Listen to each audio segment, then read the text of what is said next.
In the beginning, I worked with Ron, and the jobs that we worked on were very diverse. But each and every one of them was treated with the same amount of respect, whether it was a small backsplash or it was a monstrous home. He always gave me right away a good feeling, I have to say. He was a very easygoing guy. When things would get chaotic, he became even more focused and calm.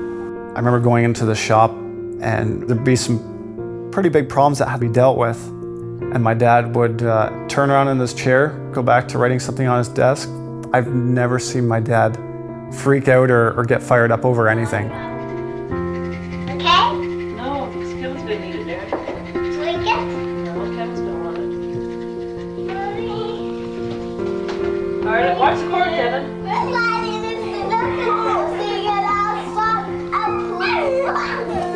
It all began with that shoe on the wall. A shoe on the wall shouldn't be there at all. Yeah. Then I looked up and I said, oh man, and that's how Wacky Wednesday began.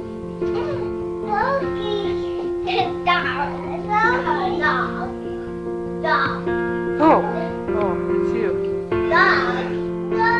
Ron was always, again, one who was honest.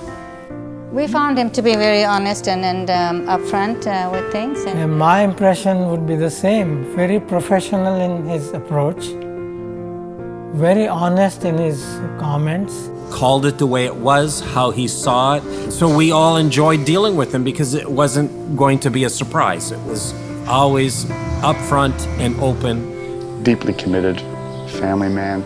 He seemed to care for everybody. Ow! You're pulling my mustache.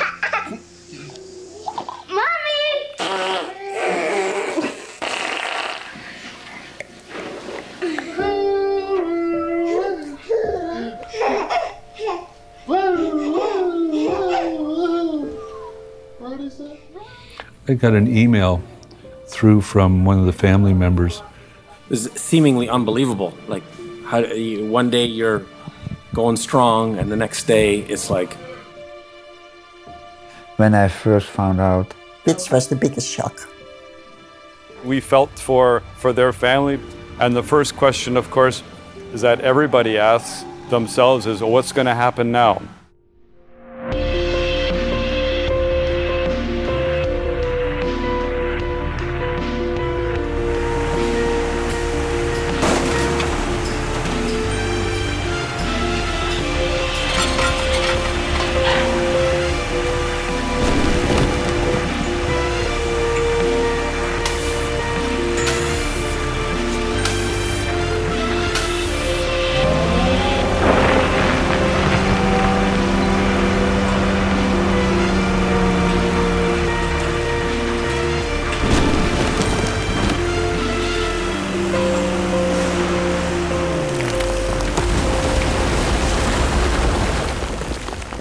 The business was started by my grandfather in 1961.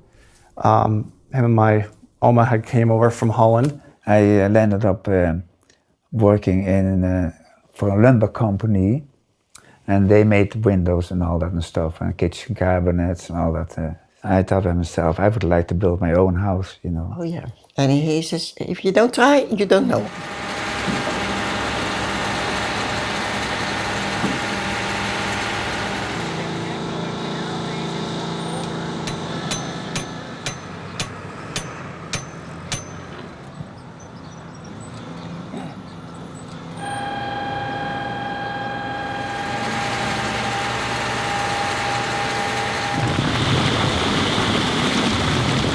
Did you call when you were doing that one in Burlington, or no? That was Joe. So I picked up a plan, and I showed it to my parents. My dad says, "You want a big house like that? What you gonna do with that?" I said, "Well, you never know, you know. Might come in handy." So I did, because yeah, we had a few kids in no time. Anyways.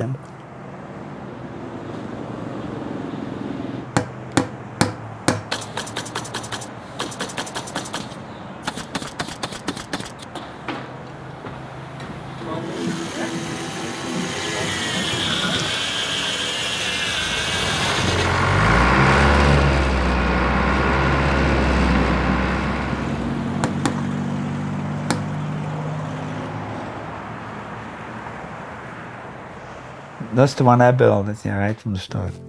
So that is over. Well, you just started with about 60. So it's still standing. So I built it all in my spare time. Yeah. You didn't have in time the evening, to eat. sometimes, most of the time till 12 o'clock at night, you know. And with all my family members were helping. Even my mom was working in the concrete. It took a whole year to sell that house, you know.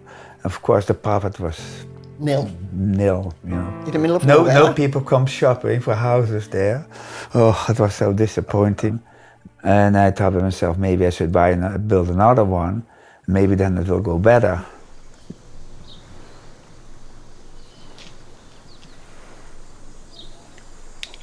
Okay. To you.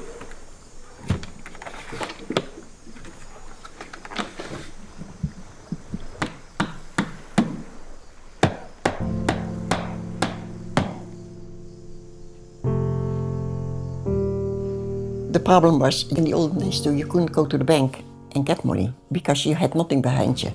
And he couldn't hire people to help him because he didn't have any himself. And then halfway, you know, I had to give up. It didn't He had a work nervous out. breakdown, yeah. Or Almost. close to it, yes. Some of the kids went already to high school, right? You know, they were always making things And they felt like being part of the business. You know? Over the years, Ron would work through the summer with his dad or in the evenings with his dad. And when Ron finished high school, he went to work full-time with his dad. So then I started to call it. It's Arnold Hendriks and Sons. Yeah. This is how it started.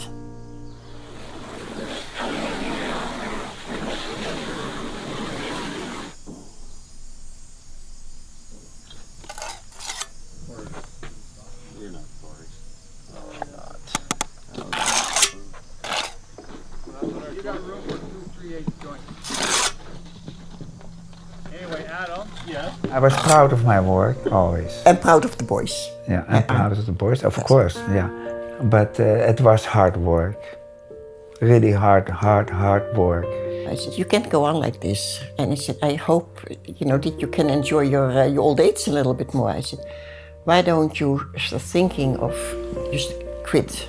I said, we are not rich, but we can make it, you know. Ron's mother and father were interested and they started thinking about retirement. And they were, you know, obviously thinking of the succession planning. And Ron bought out Fred from the company, and Ron continued on the company Homes by Hendriks, and Fred went off and started his own business.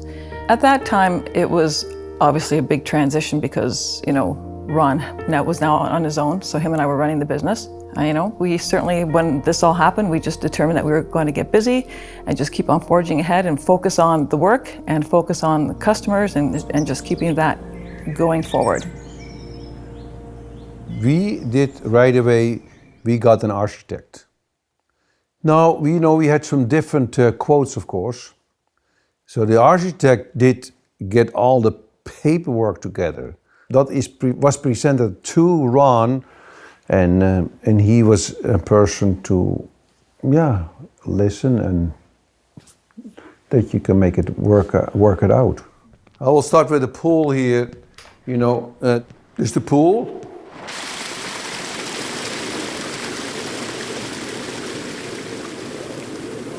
This is the library. We'll go upstairs. So this is actually our more or less a rec room, you know, what people could play if they want. So here is one bedroom, you know. This is actually, it is a bed stay. So that you can, you know, get another place to sleep. In the early days, in Holland was very tight. House very petunie. And here the same, you know, actually is another bedroom. So there's lots of space, and we are, we have 6 children, eh? Here, so the kitchen, you know, everything is a bit geared to the lake. This is our bedroom, you know, and then there's there another bathroom. Who made that? Dat is Obi, dat is me, and dat is she, Corine Den Hertog, dat is her maiden name. En ken hem in al uw wegen, dat was our text, our wedding text.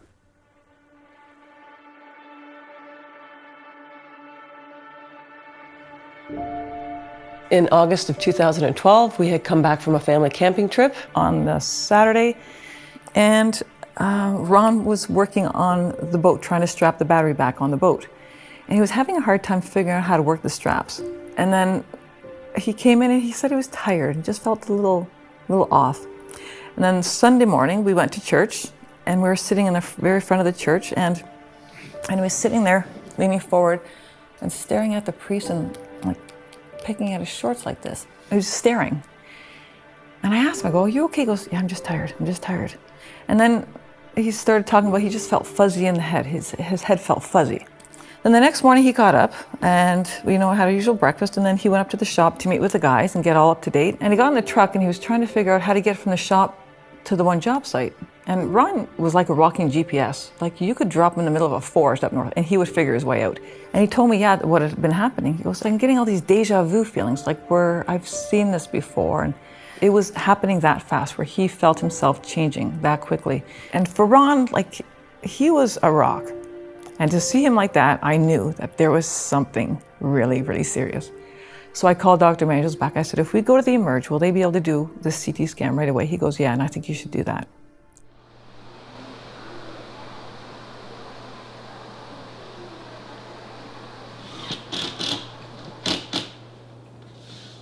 I have to go take a shower after this. I wasn't that close to you.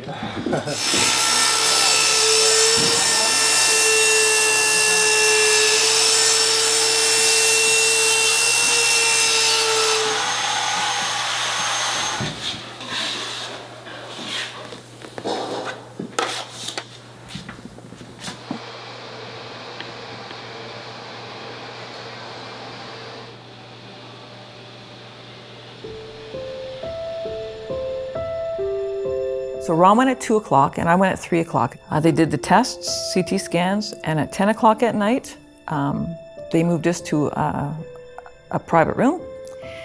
And we sat and waited. But then the doctor, I saw him walk up to the door and I saw him do this little look. He went. Later that night, and I think it was around 11 or 12 o'clock, that I had received a call from my mom, and I knew sort of something was up.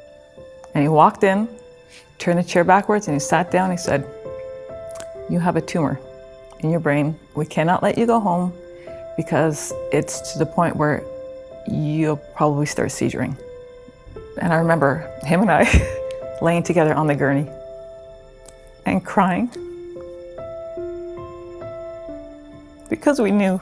He told us it was pretty bad. And just thinking, what's the extent of it? Like, how bad is it? Is it terminal? Is it, because brain tumors are never good news. It was fear of sort of the unknown, right? I didn't know. I just knew it was a brain tumor. Didn't know what sort of, was it cancerous? Was it benign? Like, what was it? We sort of had this hope in our minds, or at least I did in my mind, that my dad would have an operation and he'd bounce back. He'd be out of work for maybe a month or two. So then we had been able to see go to the specialist within a couple of days. From her take, she had said it could be one of these three things. She won't know for sure until she does the surgery. But if it is the worst thing, the timelines for survival are extremely short. We're talking like maximum a year. So her having said that really made us realize, this is a man whose life has just gone.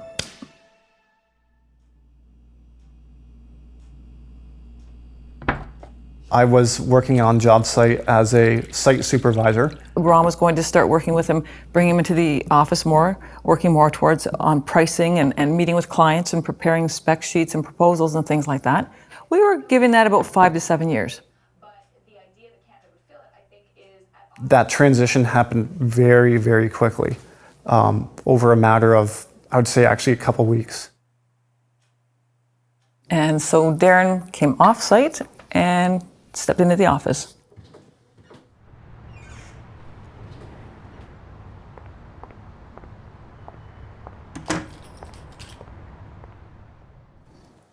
That's interesting. Yeah. Like what? Like the windows being compressed? And it's cracked. Well, you know what? There's maybe one like sign of a puncture mark or something like that. So I'm gonna take a picture and send it to you. Yep, sounds good. Okay. We'll have to get the glazing replaced. Yeah. Yep. Okay. Bye. Thanks. Bye. I try and walk through every week or two just to check up on things, and notice that almost appeared there was like a point of impact that caused this glass to split in this pattern. So I gave Greg a call, who's looking after the job site here, just to make him aware of it, because obviously we're going to have to get this glazing unit replaced because it can't stay like this. So with this window, because we can't prove who did it or when it happened, obviously this is going to be something that Homes by Hendriks has to pay for and will incur the cost on, because it's no fault of the clients, it's no fault of ours, and we can't prove who did it, so we're just going to have to pay for that and pick up the bill on that. So.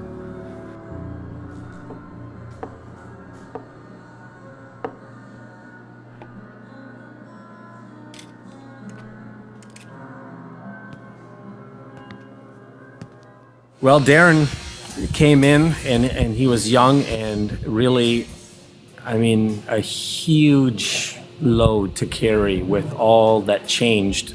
And Darren is certainly in shock, that I am now, to take over. Yeah. Which, as you can imagine, after Ron had been doing this for that many years, and Darren had been working on site, for him to step in and take over was a huge task, just monumental. And at the same time, of course, he was dealing with his dad's illness. Do something, you might be too busy once you have everything else there, right? Yeah. The one thing I noticed that when we noticed imperfections in the wall, I asked Hendriks, what should we do? And I like when he said, make the chair rail laser straight.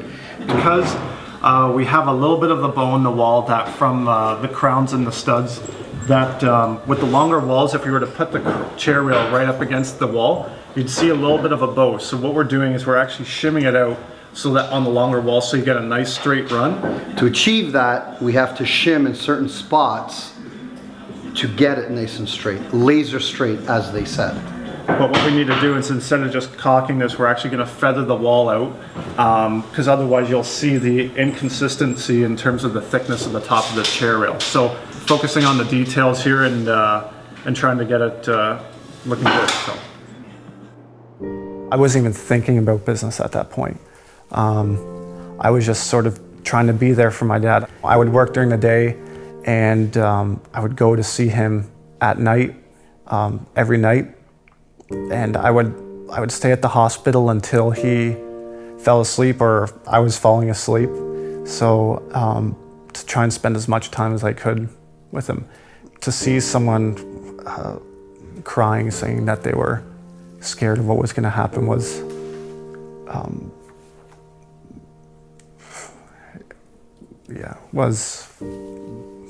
extremely difficult. He had gone through some really obviously changes from that point on, showing that he was, nearing the end. And I remember I climbed into the bed with Ron. I was lying there with him thinking, it's not going to be very much longer that I can hold him. And then you could see his breathing starting to change. So I went and woke up all the kids because they were staying over. And worst thing in the world, opening the door going, okay, I think it's time. So they all came and we sat by Ron's side. And we all sat there and we spent time with Ron. And he would breathe and breathe and breathe and stop. And we think, and then he'd breathe and breathe and breathe and stop. And then Bradley and I looked at each other because every time you think, that's it, But that's him. He was not given it. He fought to the end. But then, and it was his last.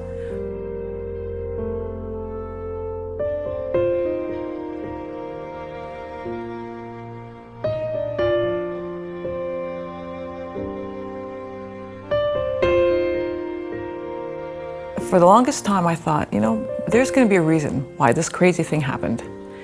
And I kept on waiting and waiting for an answer, an explanation of why something so ridiculous could happen. Somebody that was so full of life and so young and so vibrant, and I kept on waiting for a reason, and and it never came.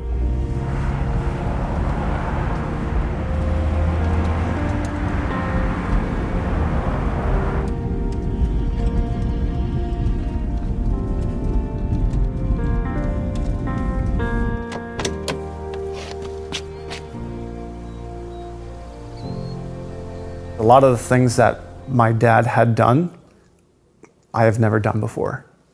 And just me wondering that, I don't know if I should look for another job, or because I don't know if I can do this or not. I imagine they would consider closing. I would have considered closing if I was in that situation. It'd only be natural. You have option A or option B. Option A, keep going. Option B, close up shop and go and work with somebody else. So, and I really didn't know how that was going to go.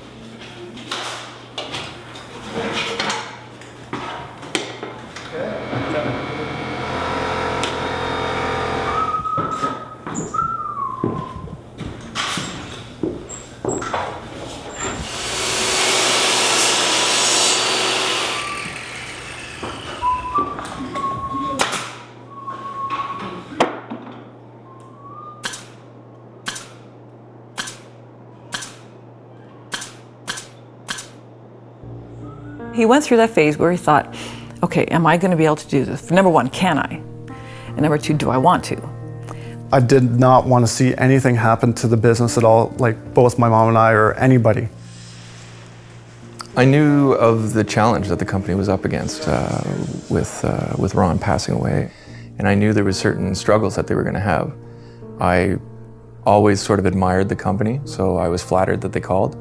I think my biggest fear was the risk that I was taking. I was going from an established company that was doing okay, doing quite well, to a company that was in a bit of turmoil. And I was fearing if the company didn't do well, and it was after I came over, that it happened on my watch. And I didn't want to be responsible for the demise of Homes by Hendriks.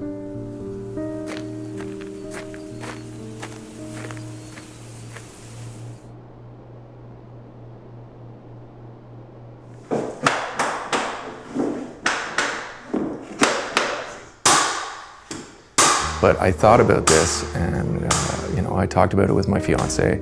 We just thought it was the right move to make. It was a challenge. I was up for the challenge. He had the same ethics and the same expectations, and he felt that he would be a good match. So yeah, I went for it. We just stayed busy. We just kept working. We just kept at it. Kept on doing the same thing that we were always doing. We were being very frugal. We were being very efficient. The guys in the field were doing the same thing. We have to just be careful because we don't know where this is going to go. As difficult and challenging as I knew it was going to be, my primary motivation to maintain that, what my grandfather started and built up and what my dad carried on and continued to build up. It's just through an appreciation and a show of respect for, what Arnold had started. And for sure, Darren looks at what his dad had done. He didn't want it just to all go away. Like there's so much of his life is in this business, and in the homes he builds, and in all the projects that he's done. There's so much life everywhere. The way that we'd like to carry on my father's legacy and the history of Homes by Hendriks is sort of how we made the decision not to change how we do things.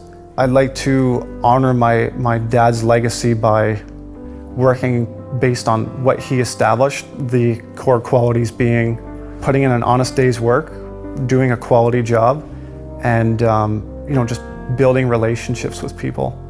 Having the sort of Hendriks name affiliated with the projects we do, it's more than just sort of a product you're offering. It's giving them that trust and that long-term trust that you're going to be there to sort of service what they sell. This is a home that Ron built. We saw his name as once he was the builder of the year for the Niagara region, and we contacted him. And I guess this was the last house that Ron worked himself on. So, you know, Yes, with the hammer and the nail, and like he actually worked. Darren, I think. Darren, They his both son. came, and I think he always had attention to details. He walk around with us and say, if there's anything that's not quite right, but because the workmanship was so excellent, it was always right. So, and if we Well, there are problems that come up, and I think it's important to have a good builder that would cooperate with you and discuss things with you and then do the things. And some small modifications also went from and we had no problem with that, you know. So we learned that it's important to have a builder that sees your vision, you know, and works with you to accomplish what you're. In fact, Ron became a member of the team. We never thought it was us versus him. He was part of our team. So, and we feel very sad because he was such a nice man to know. Besides building your house, he was honest, friendly, very pleasant to deal with, and we miss him too, actually. So. I'm glad they're still carrying. The son is still carrying on the Yes, business, that the is legacy, excellent. because they are dedicated to their job that they do. You know, take care of the details and do a wonderful job. Well, the company, when I joined it, had their worst year on an emotional level, of course, because they lost the cornerstone of their company. But they also did not have a good financial year. Our accountant did tell us that apparently it takes a couple of years before the full effect is felt, and so we thought, so we're definitely not out of the clear. So the house behind me here is a little bit out of the ordinary. It's not your conventionally framed typical residential house. This one, as you can see, is a pretty large steel structure, which is supporting precast 12-inch concrete floor panels. And then what's going on behind me right now is the framers are filling in, just doing some infilling. It's non-structural walls for the assemblies on the exterior and the interior. And it's just to get a really strong, robust structure.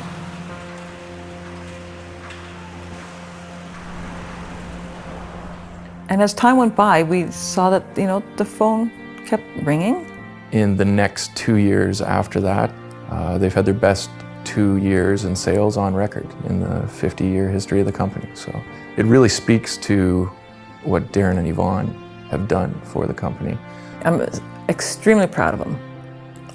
He has blown everybody away with how quickly he's learned and how quickly he stepped into the position. Darren really changed after Ron passed away. He became a man, you know. He said to himself, I can do it. And there wasn't any doubt before that, but you could just fill the role. But to fill it and fill it well is totally different. To be able to decide to keep going and then to grow it instead of just try to get back to where you were, they're surpassed that. And take a look around the peninsula, and they are as busy as anybody could possibly be.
The influences that Ron had on the family over the years is something that the family still holds very dear.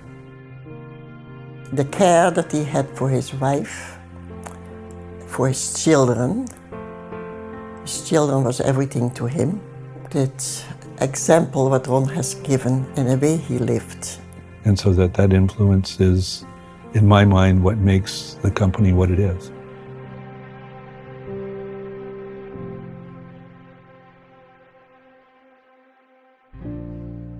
He never understood the impact that he had on people.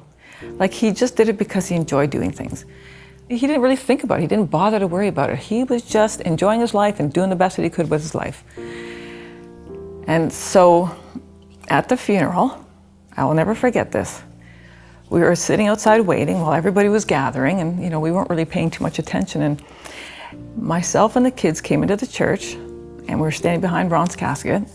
And as we walked into the church, all you could see, this church was full. There was not a single space left. People were along the walls, 2, 3 deep. Every single seat in the church was full. And it was incredible. And I looked down at Ron and I said, now do you get it? The impact that you've had